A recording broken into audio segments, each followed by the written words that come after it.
Bien, Dios les bendiga, mis estimados participantes del curso de Antiguo Testamento. En esta ocasión estamos abordando un, un corto curso de lo que es los pactos y las dispensaciones. Si hay una cosa importante que todos los estudiantes de Biblia debemos conocer, es el asunto de lo que implica los pactos bíblicos y las dispensaciones. Es una cuestión fundamental en la teología cristiana que tiene que ver con el conocimiento progresivo de la revelación de Dios con respecto al tema de la salvación. En esta ocasión vamos a ver los pactos bíblicos, que son de carácter sumamente importante para ir conociendo el trato que Dios ha tenido de forma personal con aquellos hombres históricos a lo largo de la historia bíblica. Vamos a ver los pactos. Podríamos definir pacto como un acuerdo voluntario entre dos partes, un acuerdo voluntario entre dos partes, bajo estipulaciones obligatorias para cada parte que han sido debidamente ratificadas. Un pacto es un pronunciamiento de Dios por el cual establece una relación de responsabilidad. Repito, un pacto es un pronunciamiento de Dios. Es un pronunciamiento de Dios. Tome nota de esto.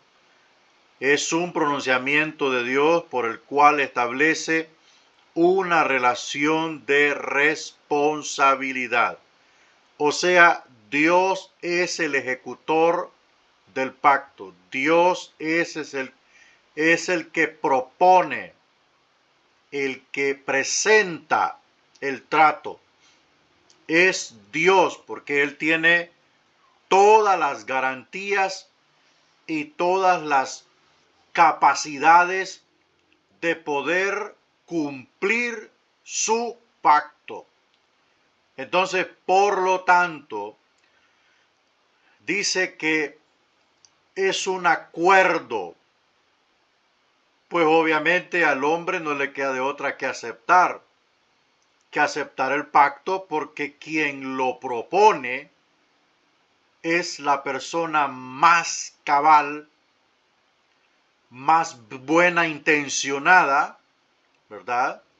Es puro amor, que es Dios, Entonces, en esta relación de responsabilidad, cuando hablamos de relación de responsabilidad, hablamos que entran en juego algunas cosas.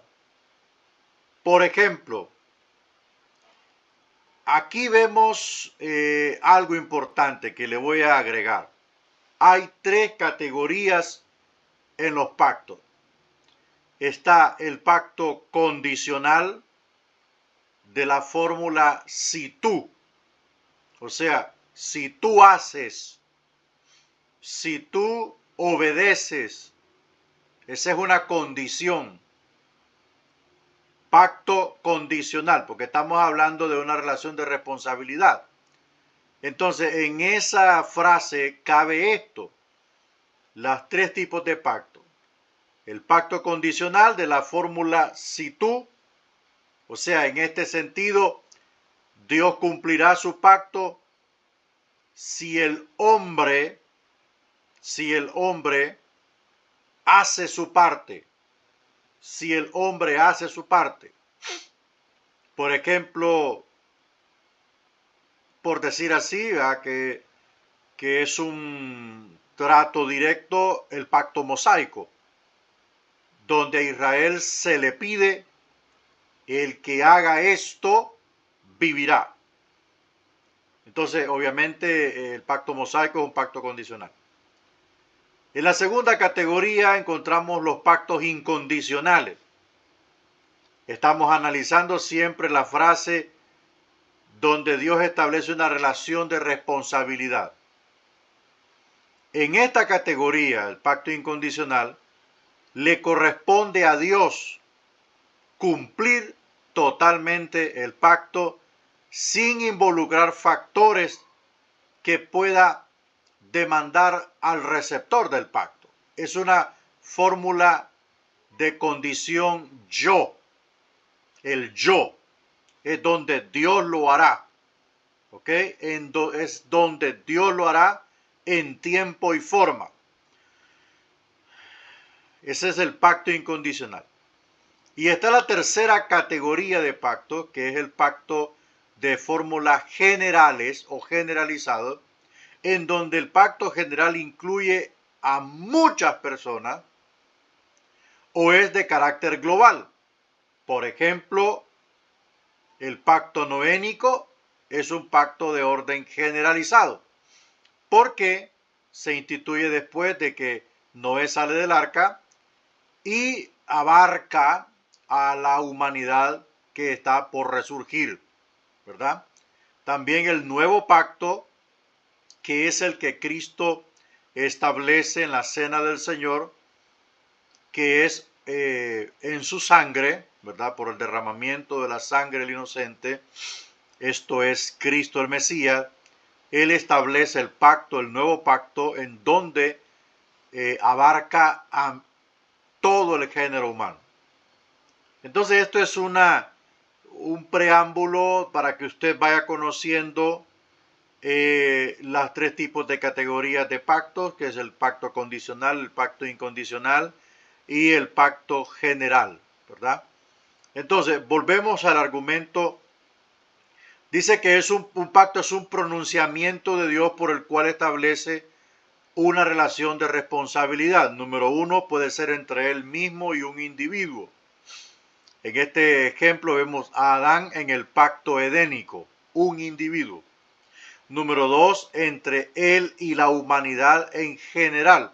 Por ejemplo, en el pacto noénico se le promete a Noé que nunca más sería destruida la humanidad de la forma en que Dios lo hizo, donde determinó ponerle fin a todo. Entonces, ese es el pacto que entra en la categoría de pacto general. El número 3, entre él y una nación. Por ejemplo, el pacto mosaico, que es un pacto condicional, en donde ya Dios no trata con un individuo, sino que toda la nación entra bajo el pacto. Número 4, entre él y una familia específica. Por ejemplo, la casa de David en la promesa de un linaje real a perpetuidad. Ese es un pacto de carácter incondicional.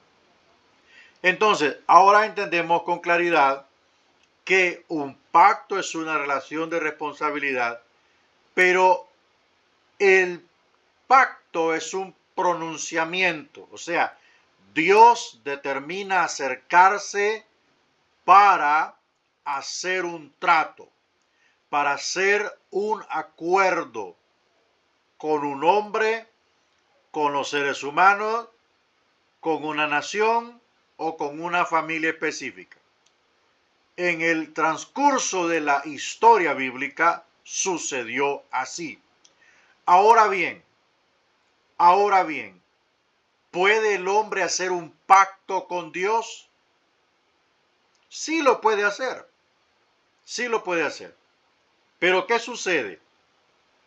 ¿Qué sucede? Esa persona que hace un pacto con Dios debe de saber qué es lo que le va a ofertar a Dios, qué es lo que le va a prometer a Dios, de qué forma hará el acuerdo con Dios y qué es lo que pide. Una cosa sí podemos decir, no podemos comprar a Dios. No podemos canjear a Dios con dinero. No podemos doblar el brazo de Dios con dinero. Eso no se puede hacer. Eso no se puede hacer. Podemos hacer promesas, votos, donde alguien normalmente, eso lo he escuchado a lo largo de que yo soy predicador, alguien está pidiendo un trabajo. Una ocasión a mí me tocó escuchar eso de un miembro mío que quería irse a navegar y prometió el primer mes de su salario. Esa es una promesa, ese es un voto, ese es un voto. Entonces, no es correcto ni es sano plantearle un pacto al Señor, porque le podemos fallar. Le podemos fallar. El mismo Eclesiastés capítulo 5 enuncia y denuncia donde dice: no prometas cosas a la ligera delante de Dios. Es muy delicado. Entonces, de acuerdo al cuerpo de teología cristiana que estamos estudiando, un pacto bíblico es un pronunciamiento de Dios por el cual establece una relación de responsabilidad. Aquí vamos a ver las diferentes dispensaciones. ¿Cuál es la diferencia entre la dispensación y el pacto? Bueno, el pacto es un acuerdo personal, ya dijimos, puede ser con un hombre, con los seres humanos en general, con una familia o con una nación. Esa es una cuestión personal, ¿verdad? Un acercamiento de Dios. La dispensación es el tiempo o época, es el periodo de tiempo o época en donde ¿cómo decirle? Se vive bajo el pacto, ¿verdad? Se vive bajo el pacto o se vivió bajo el pacto. En este momento estamos bajo un pacto, el nuevo pacto. Y el trato, ¿verdad? El trato. Pero ¿cuál es la dispensación en la que estamos? En la dispensación de la iglesia o de la gracia. Eso es lo que estamos, ¿no? Entonces no se vaya a confundir. Vamos a enumerarla, ¿verdad? Número 1, la dispensación de la inocencia. Eso está en Génesis 1:28. Vamos a ver Génesis capítulo 1. Vamos a ver versículo 28. Génesis 28. Y dijo Elohim: hagamos a un hombre a nuestra... Perdón, ese es el 26. Aquí está el 28. Y Elohim los bendijo y les dijo: fructificad y multiplíquense, llenen la tierra y gobiernenla, dominen sobre los peces del mar y las aves de los cielos y sobre todo ser vivo que se mueva sobre la tierra. Mire, en esa dispensación, en esa condición estaba Adán y Eva, en la condición de inocencia. Por eso se llama dispensación de inocencia. ¿Por qué? Porque Adán y Eva eran niños, ¿verdad? Número 2, la dispensación de la conciencia. Vamos a ver qué dice Génesis capítulo 3. Para echarle una pequeña vistada al texto. Verso 7. Dispensación de la conciencia. Y les fueron abiertos completamente los ojos a ambos y se dieron cuenta de que estaban desnudos. Y cosieron hojas de higuera y se hicieron delantales para sí mismos. Mire, y les fueron abiertos. O sea, la etapa de niño en cuanto a la conciencia de la maldad, en cuanto a la conciencia del morbo, en cuanto a la conciencia plena de todas las cosas que pueden ser insumos para corromper la moralidad,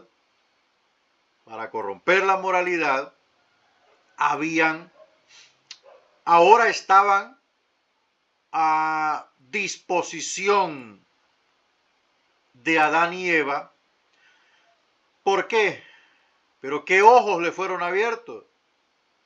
Los ojos espirituales, los ojos de la conciencia, los ojos del saber de lo bueno y de lo malo, ¿verdad? El tener plena conciencia de que hay algo malo y hay algo bueno. Y lo primero que se dan cuenta es que están sin ropa, están desnudos. Entonces, ¿qué es lo que ocurre? ¿Qué es lo que ocurre? Antes ellos se miraban desnudos, pero no comprendían. ¿Por qué? Porque sus ojos eran inocentes, eran santos, eran limpios, no se veían con los ojos, por decir así, del morbo, de la maldad. No tenían esa conciencia activa, estaba suprimida por el estado pleno de la santidad. Ellos andaban sin ropa, por supuesto, y miraban, por supuesto, con los ojos físicos, pero cuando se veían el uno al otro, no se veían con vergüenza. Pero una vez que sus ojos fueron abiertos, que pasaron de un estado de inocencia a un estado de conciencia, en donde ya se sabe lo bueno y lo malo, automáticamente ellos intentan tapar eso cosiéndose vestidos con hojas de higuera. Ese es el intento del hombre por encubrir su pecado. 3. Dispensación del gobierno humano. Eso está en Génesis 8:15. Vamos a echarle un vistacito ahí a Génesis 8:15. Vamos a ver qué dice Génesis.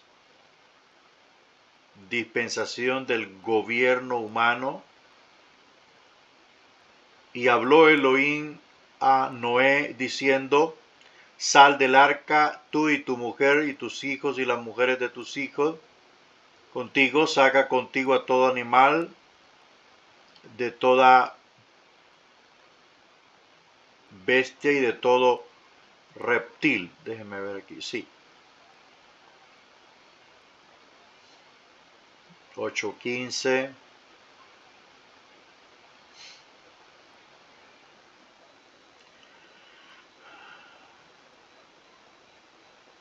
Y dice: y vayan por la tierra y fructifiquen y aumenten sobre la tierra.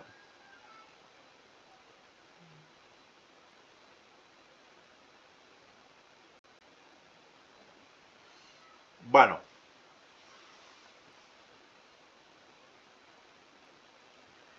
esa es la dispensación del gobierno humano, que obviamente ya las analizamos, ¿verdad? Veamos la dispensación de la promesa, que está en Génesis 12. Génesis capítulo 12, versículo 1.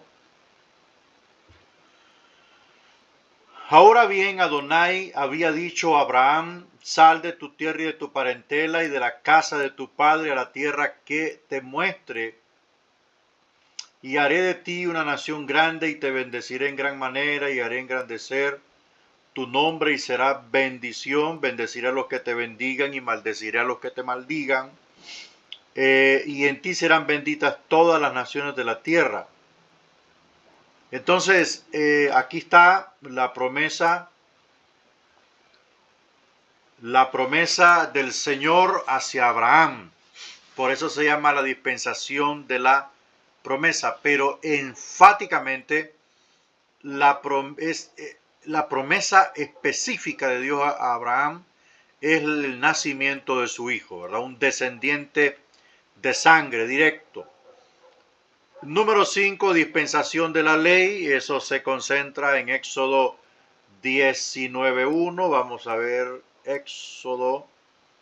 Aquí está Éxodo, capítulo 19, verso 1. Y al tercer mes de la salida de los hijos de Israel de la tierra de Egipto, en ese mismo día, llegaron al desierto de Sinaí. Al tercer mes, ya tenían 3 meses de transporte, de caminata. Entonces esa es la dispensación de la ley. Número 6, dispensación de la gracia, que es en la que actualmente estamos. Y la dispensación que hace falta, que es la última, es la dispensación del reino. Vamos a ver qué dice Apocalipsis 24. ¿Qué dice Apocalipsis capítulo 20, verso 4? Y vi tronos, y se sentaron en ellos, y les fue concedido juzgar. Vi también las almas de los decapitados por causa del testimonio de Jesús y por causa de la palabra de Dios, los cuales no habían adorado a la bestia ni a su imagen, ni habían recibido la marca en la frente y en su mano. Y vivieron y reinaron con Cristo 1000 años. 1000 años. Entonces, esta es la dispensación del reino.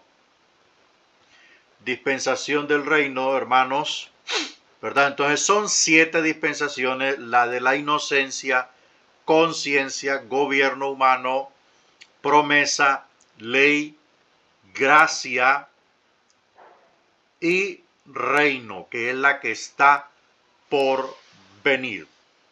Entonces volvamos a los pactos bíblicos, y son, ¿verdad? Son el pacto edénico, el pacto adánico, el pacto noénico, el pacto abrámico, el pacto mosaico, palestino, davídico y nuevo pacto. Hay que entender una cuestión muy importante, que el pacto palestino es una extensión del pacto abrámico, ¿verdad? Es una extensión del pacto abrámico, por razón de que cuando Israel está por tomar la tierra de Canaán por el liderazgo de Josué, habían pasado muchos años.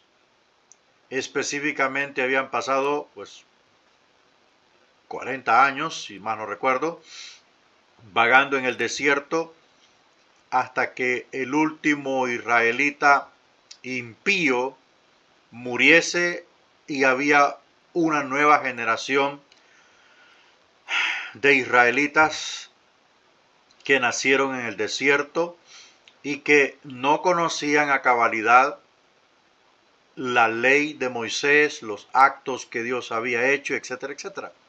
Entonces Moisés se propone redactar una nueva ley, una copia de la ley.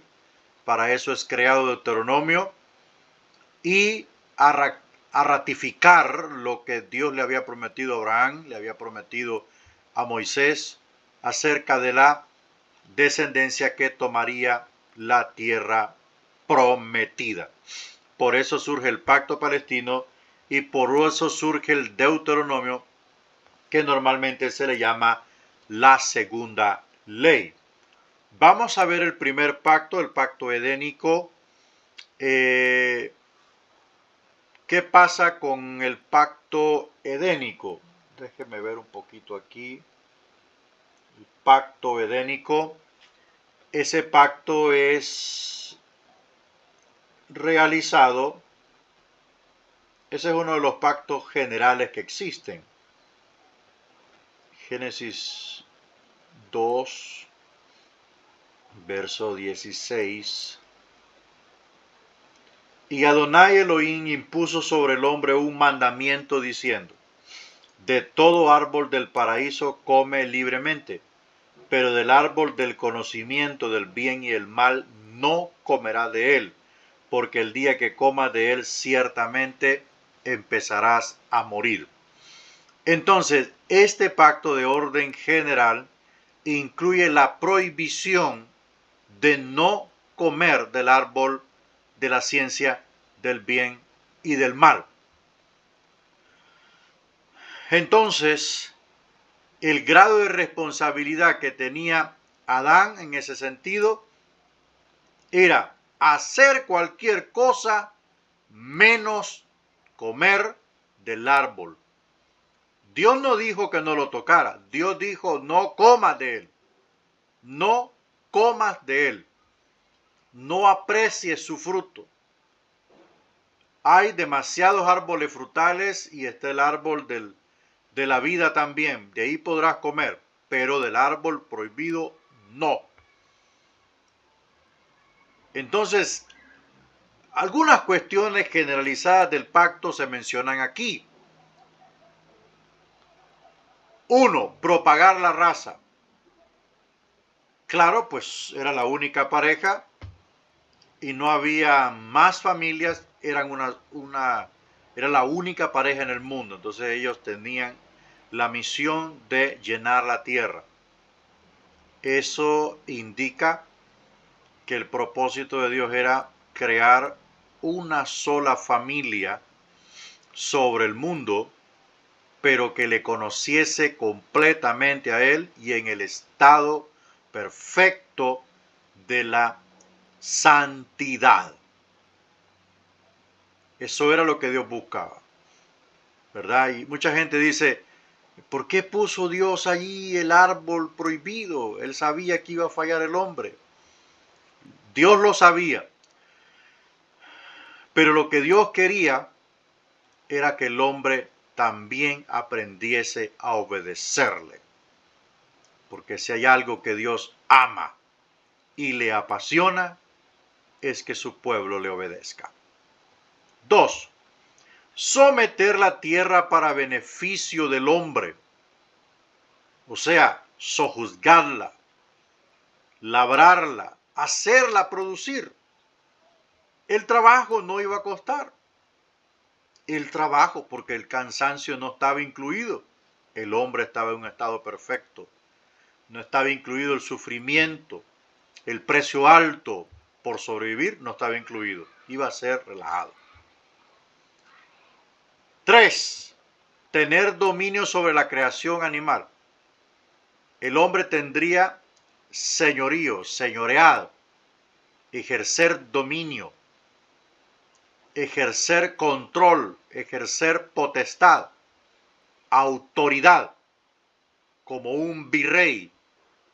Eso era el hombre delante de Dios.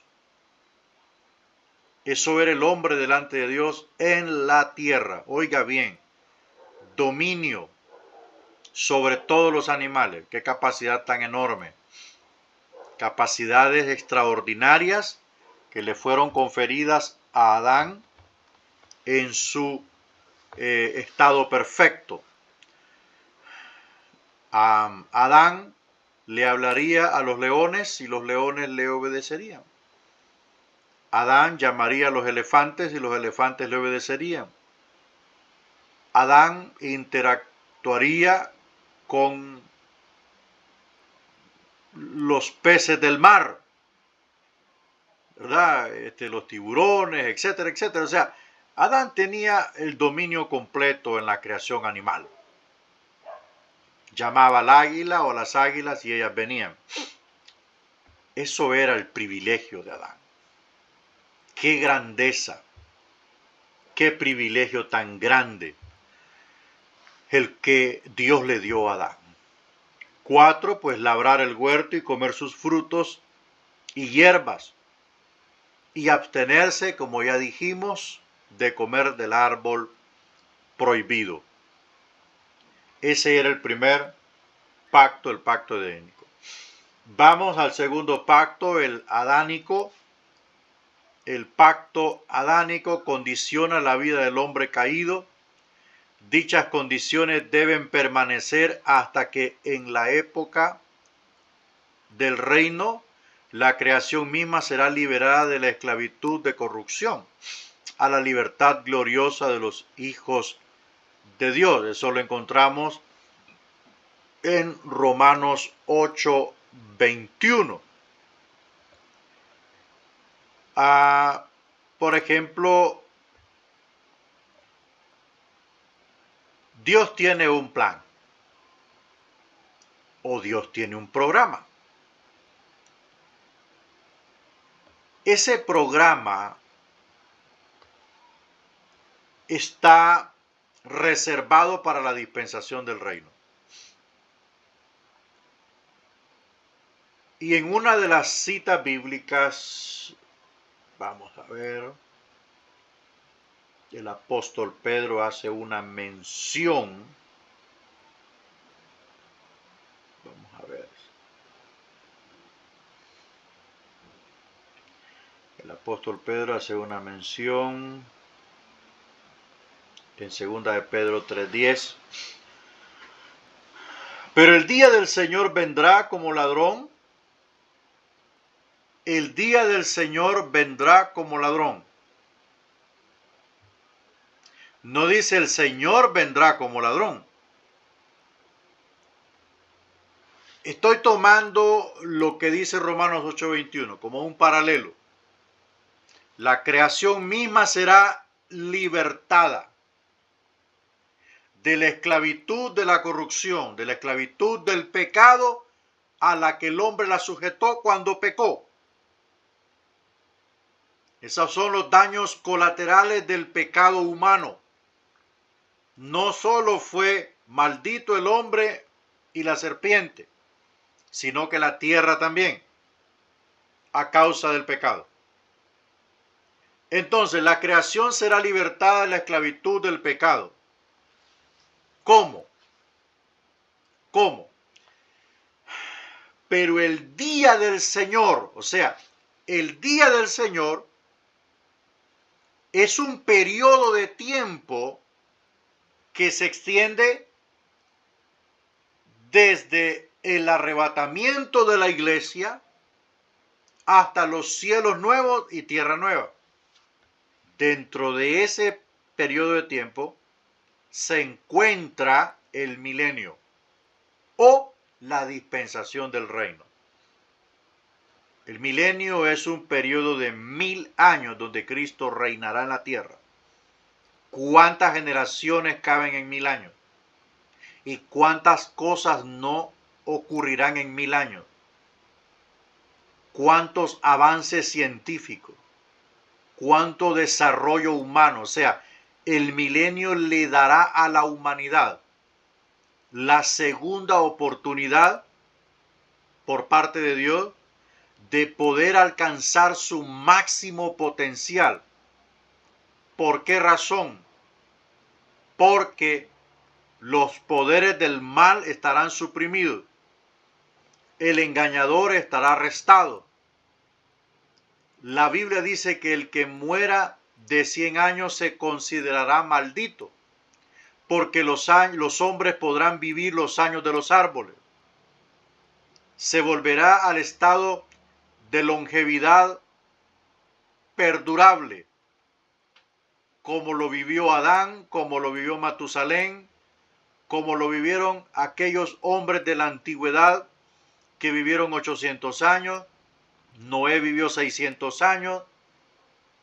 Eso le dará al hombre la capacidad de poder desarrollar su descendencia de una forma satisfactoria y plena. La enfermedad estará sujeta porque el Rey de Gloria estará viviendo físicamente en la tierra. ¿Cuántas cosas no hará el hombre en 1000 años? ¿Cuántas cosas? Entonces Pedro dice acá, en el cual los cielos desaparecerán con gran estruendo y los elementos abrasados por el fuego serán disueltos y la tierra y las obras que en ella hay no serán halladas.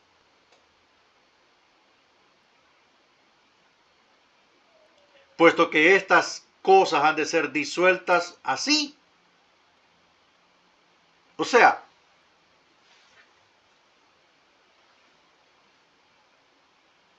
la tierra será purificada.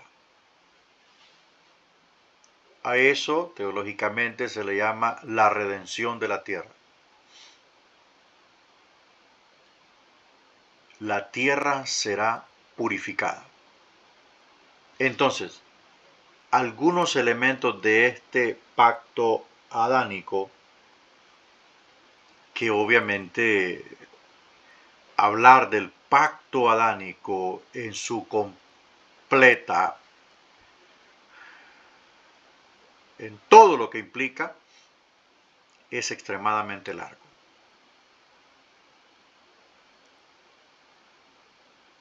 Pero sí le puedo decir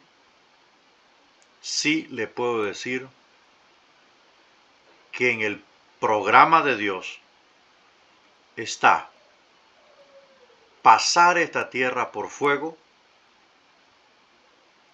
completita su circunferencia, y todo lo que ella posee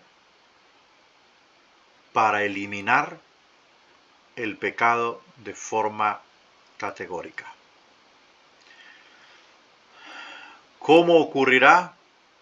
Solo Dios lo sabe. Solo Dios lo sabe.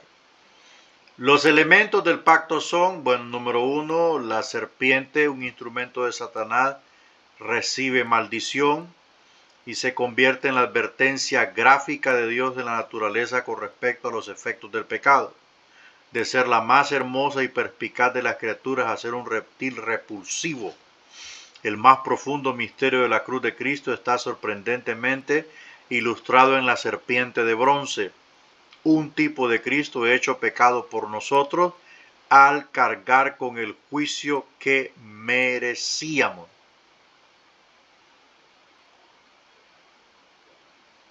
Entonces, si la serpiente caminaba o se arrastraba, si la serpiente tenía conciencia propia, al permitirle al enemigo utilizarla, ese es un enorme misterio. Ese es un enorme misterio. Pero lo que sí podemos decir es que en este pacto, que es el que concentra ya al hombre caído, tiene repercusiones tremendas la acción del hombre. La modificación de la condición de la mujer en tres aspectos particulares. Uno, concepción multiplicada. 2, dolores en la maternidad. Iba a ser un parto relajado. Pero el pecado lo distorsionó todo. Inciso C, liderazgo del hombre.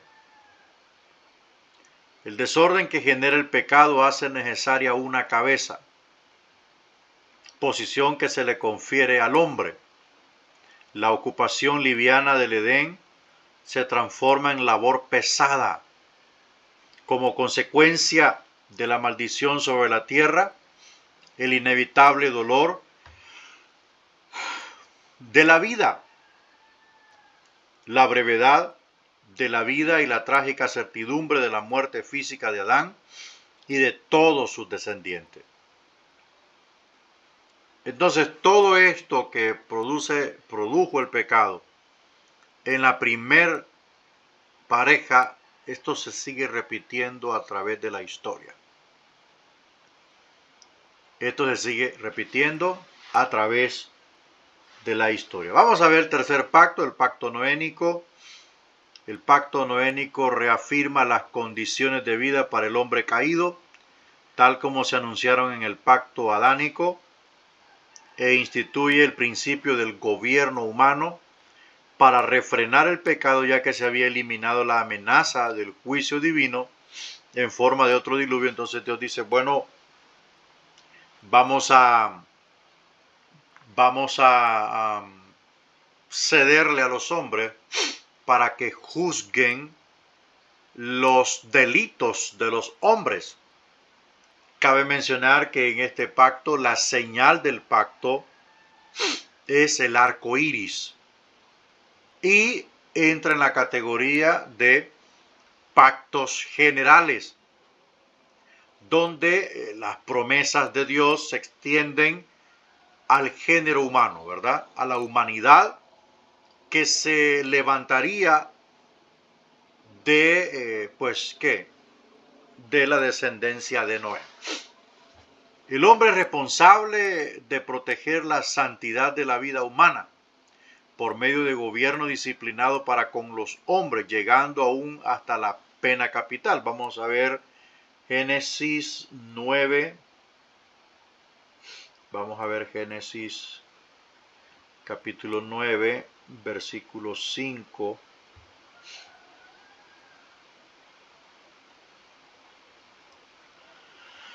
Pues ciertamente demandaré vuestra sangre así como vuestras vidas. La demandaré de mano de todo ser vivo y de mano del hombre. De mano de cualquier hermano suyo demandaré la vida del hombre. El que derrame sangre del hombre, por el hombre su sangre será derramada. Porque a imagen de Elohim hizo el Señor al hombre. Entonces ahí se establece la pena capital. Ahí es donde Dios pone al hombre a responder por sus actos, ¿verdad? A responder por sus actos. Número 2. No hay maldición adicional sobre la tierra, ni tampoco el hombre debe temer otro diluvio universal. O sea, esa es la promesa que el Señor le hace a Noé de que no vendrá otro diluvio universal. 3. Se confirma el orden de la naturaleza. O sea, cuando dice el Señor que no habrá otro diluvio universal, tampoco es que está renunciando a una cuestión de que el hombre tendrá consecuencias por sus actos, porque, o por lo menos por intervención divina, sí tendrá repercusiones y sí Dios va a intervenir, pero no en el carácter de juicio universal,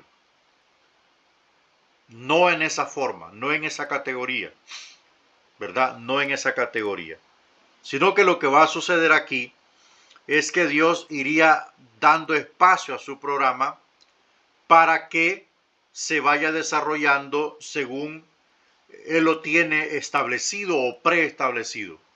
Y así ha venido ocurriendo, aunque siempre debemos reconocer que Dios actúa en algunos momentos de la vida para castigar al hombre.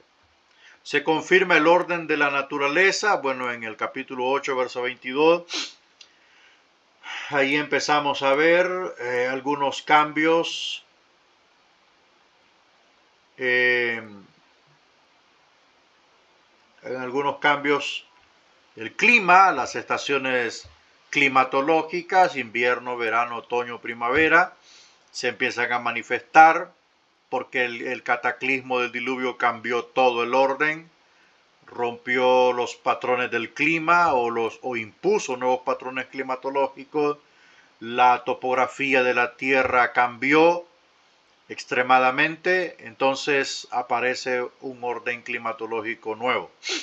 Número 4, se agrega la carne de animales al régimen alimentario del hombre, eso está en Génesis 9, 3 al 4. Todo lo que se mueve y vive os servirá de alimento. Lo mismo que la hierba verde os lo he dado todo. Solo que no comeréis carne con su vida, que es su sangre. Mire desde dónde Dios prohíbe el comer sangre. Pastor, ¿es prohibido comer sangre para los cristianos? La verdad no es que es prohibido, es antihigiénico. Yo no necesito que me digan que está prohibido para comer carne con sangre. Evidentemente es antihigiénico.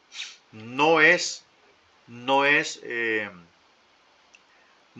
ético, aunque en el Nuevo Testamento hay una prohibición. Cuando Santiago redacta la carta en el concilio de Jerusalén, que eso se registra en Hechos 15, se redacta una carta para los hermanos gentiles, pues se reconoce la salvación entre ellos. Se les pide 3 cosas: que se abstengan de fornicación, se abstengan de adorar ídolos y se abstengan de comer cosas ahogadas en sangre. ¿Verdad? Cosas ahogadas en sangre. O sea, carne, a veces se hacen unas carnes típicas que son conservadas en la sangre, y eso no es correcto. No es correcto, ¿verdad? Se puede caer en lo inmoral. Ok, vamos avanzando al cuarto pacto. El pacto abrahámico. Pacto abrahámico en constitución, según 12:1 al 4 de Génesis, y confirmación, tiene 3 aspectos. 1, la promesa de una gran nación. Haré de ti una nación grande. Pero la nación no vendría sin el hijo, ¿verdad? Es importante eso. Esta era una referencia primordial, a Israel.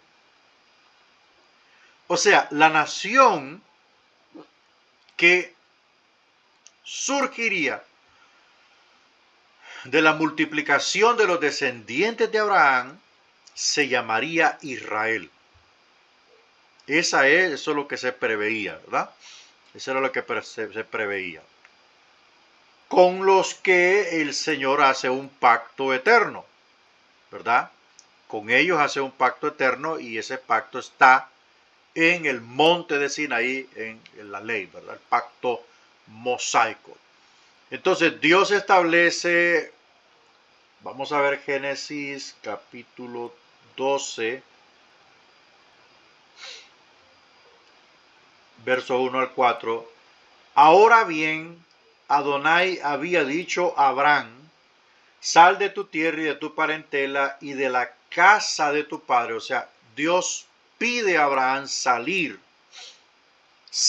de su familia, porque Dios quiere tratar con Abraham en un terreno neutro, sin la influencia externa de familiares, sin la opinión contraria de sus familiares, sin la posibilidad de que Abraham fuese arrastrado por la idolatría de sus familias. Entonces Dios por eso lo saca de ahí y le dice: a una tierra, a la tierra que te muestre, y haré de ti una nación grande y te bendeciré en gran manera. 2.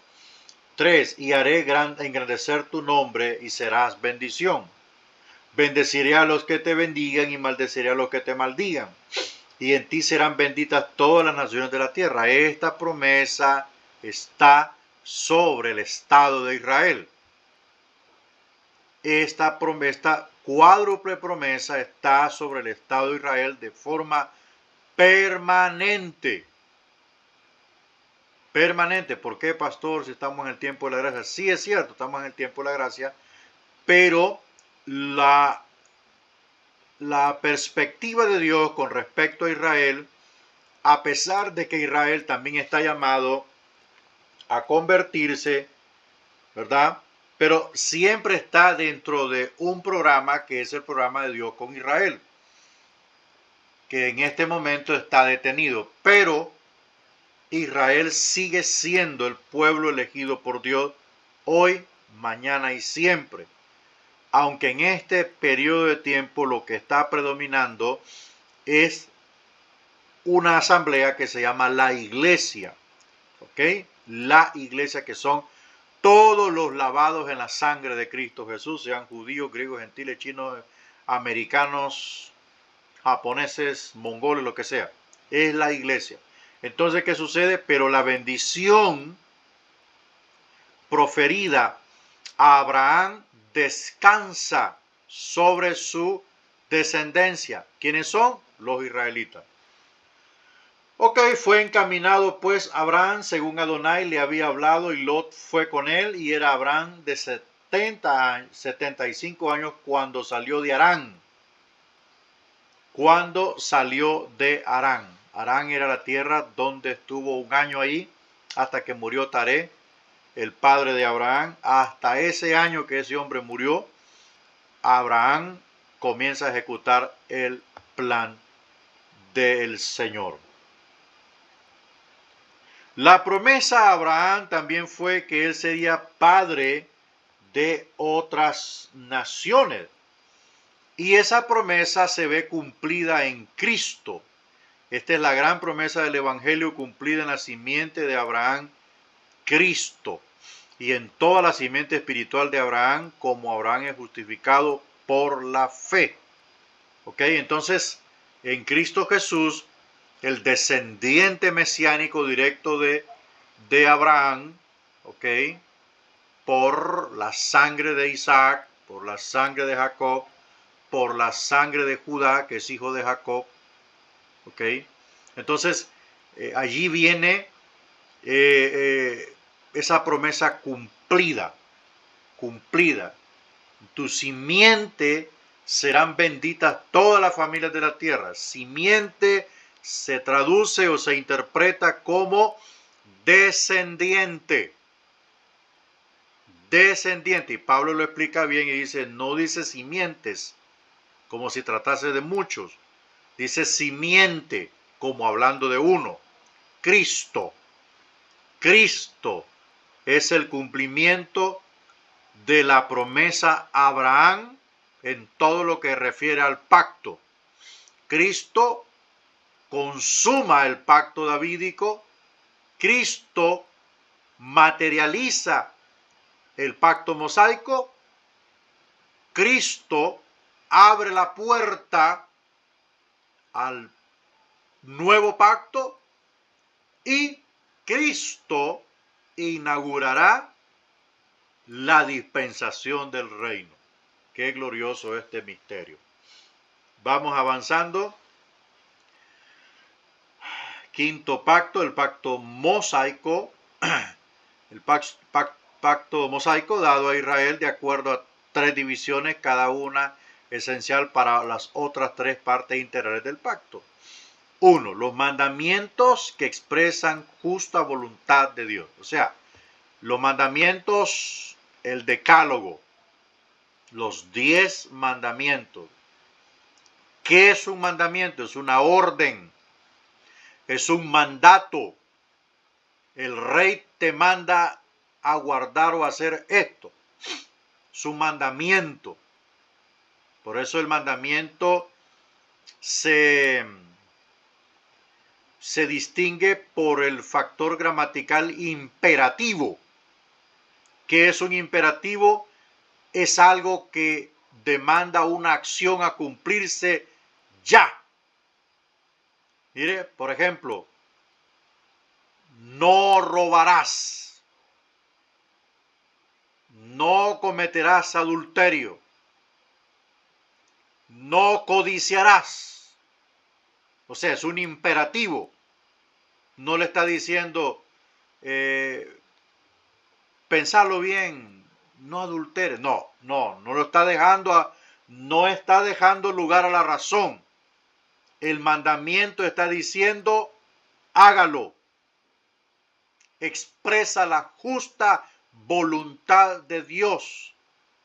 Dice la Biblia que la voluntad de Dios es agradable y perfecta, porque lo que busca es el bien del espíritu y la prosperidad del alma. Número 2, las sentencias que rigen la vida social. Sentencias. Sentencias. No conocerás la desnudez de tu hija. Es la desnudez de su madre. No conocerás. O sea, son sentencias, cuestiones que pertenecen a la ley civil, ¿verdad? La ley moral son los mandamientos, la ley civil son todas las sentencias legales que se puedan dictar o enunciar en una sociedad para controlar la vida social. La vida social del pueblo de Israel. Número 3. Las ordenanzas que rigen la vida religiosa. A esto también se le llama la ley ceremonial, que tiene que ver cómo ejecutar y hacer los ritos sacrificiales que son dados al pueblo para que los cumpla. Entonces la ley se divide en la ley moral, civil y ceremonial. Entramos al sexto pacto. El pacto palestino señala las condiciones bajo las cuales Israel entraba en la tierra prometida. Es importante observar que la nación hasta ese momento no ha tomado la tierra bajo el pacto abrámico, que era incondicional, ni tampoco ha poseído toda la tierra. El pacto palestino consta de 7 partes o de 6 partes. Dispersión por la desobediencia. Eso está en Deuteronomio 28, 63 al 68. Número 2. Futuro arrepentimiento de Israel durante la dispersión. Número 3. Regreso del Señor. Número 4. Restauración a la tierra prometida. Número 5. Conversión a nivel nacional. Y número 6. Juicio de los opresores de Israel. Ahora, todos estos elementos que estamos viendo aquí son elementos que a futuro ocurrirían en la nación de Israel. Cuando ya Israel estuviese establecido en la tierra, sus decisiones los llevarían a ser llevados cautivos. Cuando entremos a los otros capítulos del panorama del Antiguo Testamento, veremos las 2 invasiones o las 2 ocasiones en que Israel fue despojado de su soberanía, de su tierra, de su habitación y fue llevado cautivo a otras naciones, sea el imperio asirio, sea el imperio babilónico, por cuestiones de desobediencia. Desobediencia. En el exilio Israel se arrepintió. En el exilio Israel reconoció que Jehová es uno, ¿verdad? En el exilio. Y todos estos elementos que obviamente pues en escatología los veremos con un poquito más de amplitud. Entramos al séptimo pacto, el pacto davídico, que es otro pacto incondicional, cuya señal es el heredero al trono. La señal del pacto palestino es la tierra. La señal del pacto mosaico es el sábado. La señal del pacto abrahámico es la circuncisión, ¿verdad? Esas son las señales que ayudaban a ratificar que esas personas entraban en el orden del pacto. ¿Ok? Todos los judíos se circuncidan, están dentro del pacto abrámico. Dentro del pacto abrámico. Vamos al séptimo pacto. El pacto davídico sobre el cual se fundaría el futuro reino de Cristo, del linaje de David según la carne, como lo expresa todo el capítulo de Romanos 13. Proveía para David, 1, la promesa de posteridad en la casa de David, o sea, la promesa de que habría uno que siempre se sentase en el trono de David. 2, un trono simbólico de autoridad real, un reino o gobierno sobre la tierra y la certeza del cumplimiento, porque las promesas a David hablaban de un trono que sería estable y perdurable. Ahora, ningún trono, ningún reino, ningún rey sobre la tierra ha durado ni siquiera 100 años. Ni siquiera 100 años. Ninguno. Ningún imperio. Ninguno. Ahora, el reino milenial, que será reinado, gobernado, administrado y dirigido por el Rey Jesucristo, durará 1000 años sin interrupción.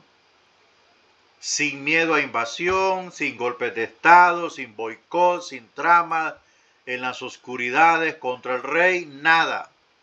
El control absoluto que tendrá el rey sobre su reinado de 1000 años será absoluto.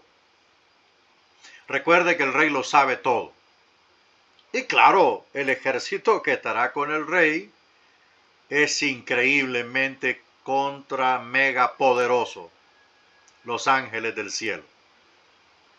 Y pues los puestos de gobernatura, etcétera, que tienen que ver dentro de un reinado, pues allí estarán las personas escogidas para eso. Entonces, en 1000 años estará reinando Cristo Jesús, cumpliendo la promesa de Dios a David de que un heredero de él se sentaría en el trono para siempre. Veamos, aleluya, vamos a entrar al octavo pacto, el nuevo pacto, el último de los 8 grandes pactos de la Escritura. Número 1, el mejor, que el pacto mosaico, por supuesto es mejor que el pacto mosaico, no moralmente, sino en cuanto a su eficacia. Está fundado sobre promesas mejores e incondicionales. En el pacto mosaico Dios dijo, si guardareis. En el nuevo pacto Él no pone condiciones, ¿verdad? Bajo el pacto mosaico la obediencia nacía del temor. Bajo el nuevo pacto la obediencia es producto de un corazón y una mente dispuestos por gracia, por amor, por agradecimiento, por regeneración. El nuevo pacto asegura la revelación personal del Señor a todo creyente. En el nuevo pacto el creyente es regenerado y permanece en estado regenerado. En el pacto mosaico no. En el pacto mosaico se servía por temor, porque en el pacto mosaico el que no hacía moría y el que hacía vivía. Terminamos con esto. Los pactos bíblicos son los tratos de Dios con los hombres históricos en el desenlace de la historia bíblica. Hoy estamos bajo el nuevo pacto, viviendo en la dispensación de la gracia. ¿Cuándo va a terminar esta dispensación? El día que suene la trompeta anunciando que el Rey viene a llevarse a su pueblo, la iglesia del Señor. Que Dios le bendiga y Dios le guarde.